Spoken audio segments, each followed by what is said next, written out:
You've worked for decades. You've built up your retirement accounts, taken advantage of tax brackets, let your money grow. Now you're looking ahead to retirement, maybe feeling proud of the nest egg you've built. But here's something most people don't realize until it's too late. At age 73, the government requires you to start taking withdrawals from your retirement accounts, whether you need the money or not. These are called required minimum distributions, or RMDs. And those withdrawals can do more than just reduce your account balance. They can push you into a higher tax bracket, increase the taxes you pay on Social Security, and even trigger extra costs like higher Medicare premiums. So even if you've saved diligently, RMDs can create a tax problem that blindsides retirees. In this video, I'll break it down step by step.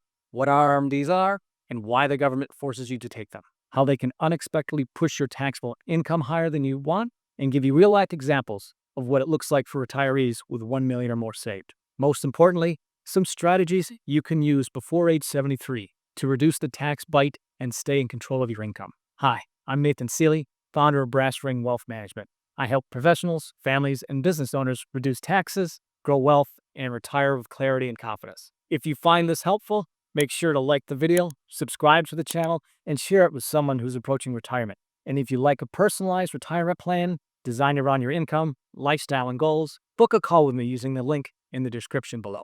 So, what exactly are RMDs? Starting with the basics, when you contribute to accounts like traditional IRAs or 401ks, you get a tax break up front. Your contributions reduce your taxable income when you're working, and the money grows tax-deferred. That's the good news. But the government isn't giving you a free pass forever. They've allowed you to defer taxes, not avoid them, and at some point, they want their cut. That's why starting at age 73, you must begin taking RMDs. The formula is based on your account balance at the end of the previous year and your life expectancy from IRS tables. For example, if you have a $1 million IRA at age 73, your first RMD would be around $36,000. Each year, that required percentages goes up. So by your 80s and 90s, you may be forced to take out 6 to 10% of your account annually. And here's the kicker. Every dollar you withdraw is treated as taxable income. How can RMDs push you into a higher tax bracket? Let's look at the real problem. Most people think of retirement income as Social Security, a pension if you're lucky, and withdrawals from savings when you need them. But RMDs change that picture. They force withdrawals, even if you don't want the money. For example, if you're 73 with $1.2 million in an IRA, your first RMD is about $45,000. You're also collecting $30,000 Social Security. You have $25,000 in pension income and maybe $10,000 in dividends from a taxable brokerage account. That all adds up to $110,000 in taxable income. Even if your lifestyle is only required $70,000 a year, you're taxed on the full $110,000. That might push you into a higher federal tax bracket, but it doesn't stop there. In the U.S., more of your Social Security may now be taxable, up to 85%. Your Medicare premiums could increase based on that income as well. So the RMD doesn't just create a tax bill. It creates a domino effect that ripples to the rest of your income. The silent growth problem. Why does this happen so often? Well, people underestimate how large their accounts can grow. Imagine you retire at 65 with $1 million in your IRA. You decide not to touch it because you want to keep growing. At 6% growth, by 73, that $1 million has grown to $1.6 million.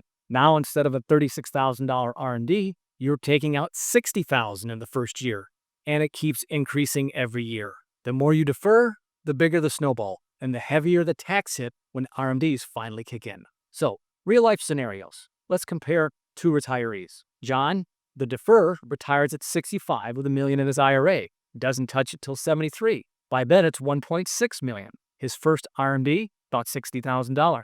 Add in Social Security of $30,000, a pension of $25,000. That's $115,000 in income. He's pushed into a higher tax bracket, more of his Social Security is taxed, and his Medicare premiums jump. Now look at Mary. She's a planner. She retires at 65 with the same $1 million. But from 65 to 72, she withdraws $40,000 to $50,000 annually, paying tax at a lower bracket. She also converts part of her IRA to a Roth. By 73, her IRA balance is down to $900,000. Her RMD is only worth $33,000. Combined with Social Security, she stays in a much lower bracket and avoids the surcharges that John faces. Both started with the same savings. The difference was in their planning. Strategies to reduce the RMD tax in. Now let's talk about solutions. Take strategic withdrawals before 73. Use the years between retirement and age 73 as a tax window. If your income is lower during this period, withdraw money from your IRA intentionally. Yes, They'll have to pay the tax, but at a lower rate than you might later. Use Roth conversions. In the US, converting to a Roth IRA means paying tax now, but avoiding RMDs later. Use income planning as a couple. Married couples can coordinate withdrawals to reduce the family tax bill. Use charitable giving strategies. Qualified charitable distributions, or QCDs, allow you to send up to $100,000 directly from your IRA to charity, reducing taxable RMDs. Use diversified income streams. Build 3 buckets: taxable, tax-deferred, and tax-free. The more you diversify, the more control you have over which accounts to draw from and which tax bracket you land in. So, best case versus worst case. Let's put numbers to it. Scenario A: no planning, retires with $1 million at 65, untouched to 1.6 by 73. The first RMD is $60,000, combined income is $115,000, higher tax bracket, Social Security's tax, and Medicare surcharges. Scenario B: strategic planning, same $1 million at 65, but withdrawals $40,000 annually from 65 to 72, a balance at 73 of $900,000. The first RMD is $33,000, and a combined income of $85,000. Lower tax bracket, less of Social Security taxes, lower healthcare taxes. The difference? Tens of thousands in taxes and lost benefits every year. Why waiting is the worst strategy? Here's a common mistake. I'll just wait until 73. I don't need the money yet. The problem is waiting makes the account larger, which makes the RMD larger, which makes your tax bill larger. Planning in your 50s and 60s is critical. That's when you still control how much you can contribute, when you withdraw, and which accounts you use. It's like steering a cruise ship. A small adjustment early saved you from a big expensive detour later. So why do RMDs at 73 push you into higher tax brackets? Because they're mandatory, even if you don't need the income. Because they add on top of Social Security pensions and investments, and because the longer you defer, the larger the account and the larger the RMD. Because most retirees don't plan until it's too late. The good news, with smart strategies, you can control when and how you pay taxes instead of letting the government decide. If you're in your 50s or 60s, now it's the time to plan. Don't wait until 73 to realize your tax bill is bigger than you ever expected. If you want to see how RMDs could affect your retirement and how strategies like early withdrawals, Roth conversions, or diversified income planning could save you thousands, book a call with me using the link in the description below. We'll review your accounts, your income sources, and your goals, and create a roadmap that helps you keep more of your hard-earned savings. Thanks for joining.